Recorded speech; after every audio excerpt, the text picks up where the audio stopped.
First at 10, Shelby County Sheriff Floyd Bonner, who is also a frontrunner in the Memphis mayor's race, tonight announcing 9 of his corrections officers are indicted in connection with the death of inmate Gershun Freeman. Freeman was beaten and died while in custody nearly a year ago. The sheriff taking fire for announcing the indictment while it's still sealed and firing back, saying the indictments are politically motivated. And Freeman's family attorneys leveling their own accusations tonight. Our Stephen Pimpo is live at 201 Poplar to break down what happened. Stephen. Pepper, Richard, thank you.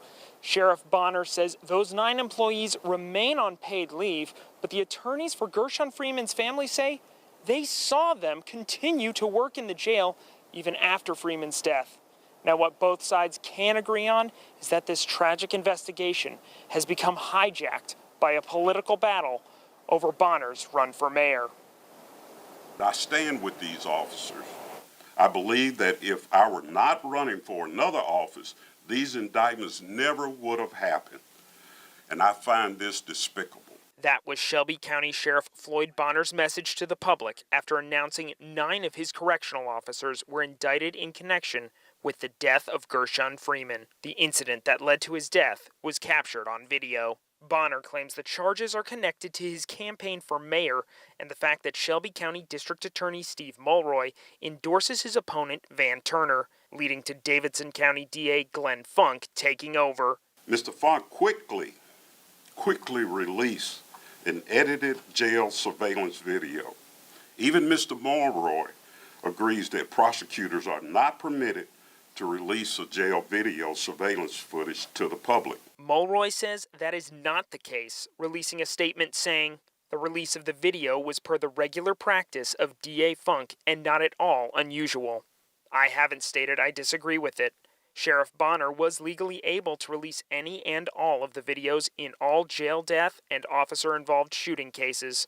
I favor such release in the name of transparency. Freeman family attorney Bryce Timmons accused Bonner of the exact same thing. These indictments have not been made public yet. These indictments are not unsealed. He is trying to get ahead of this for the sake of his election campaign, and he violated state law to do it. Bonner says he continues to stand by his department. Let me be clear. No actions by any Shelby County Sheriff's Office employee caused Mr. Freeman's death. The family attorney's response? He's lying. He's not lying. He's responsible. Now, Bonner again said that Gershun Freeman's death is a tragedy and that he will continue to pray for Freeman's family. He also said that if there are any fundraisers for those correctional officers' legal fees, he will be the first to donate. Reporting live outside 201 Poplar, I'm Stephen Pimpo. Stephen, thank you. Well, now let's recap how we got to where we are today. Freeman died in the Shelby County Jail on October 5th, 2022 on charges he attacked and kidnapped his girlfriend.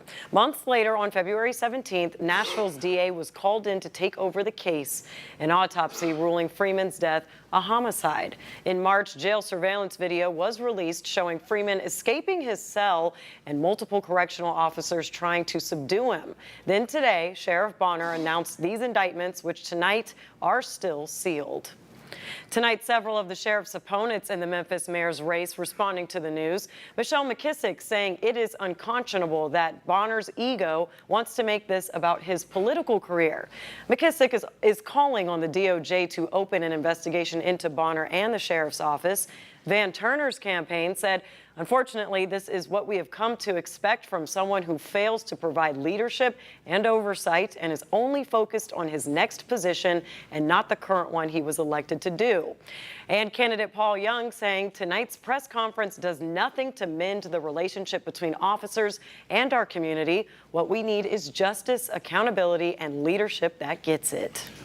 Okay, well, let's bring in ABC 24 political analyst Otis Sanford into the conversation now, because, Otis, we may never know if these indictments were politically motivated, as the sheriff says, but we do know this is a hotly contested mayor's race. The sheriff considered one of the 3 or 4 most likely to win this thing: Young, Turner, Gibson, Harrington, and the sheriff all at the top of the polls. Will Bonner be hurt by these indictments, and was he right to get ahead of it by announcing them himself, do you think? Well, Richard, I think you have to say that he's hurt somewhat here.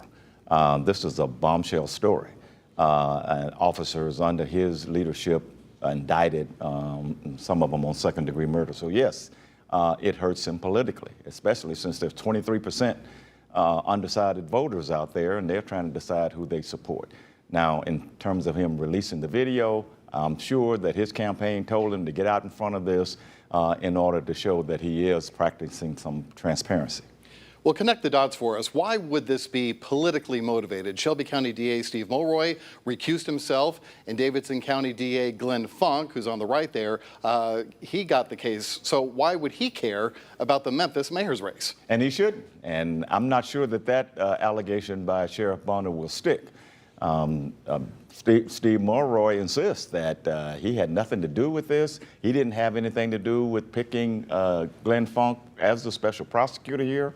And he's also saying, Mulroy, that releasing the video was a proper thing to do. So I'm just not sure that Bonner's allegations that it was political on Funk's end is going to stick. So politics aside, I can see this two ways. The video released in March of what happened to Freeman is awful. He's unarmed, and we're in a climate of some deep mistrust of law enforcement, and for good reason. On the other hand, being a deputy jailer in Shelby County may be one of the worst jobs there is. They're terribly short-staffed. You have an inmate in Gershun Freeman with a history of psychosis. He oils up his nude body so he can't be grabbed. The jailers have no way of knowing about his heart condition. What are they supposed to do? And that's a good question, and that's what the defense is going to argue here.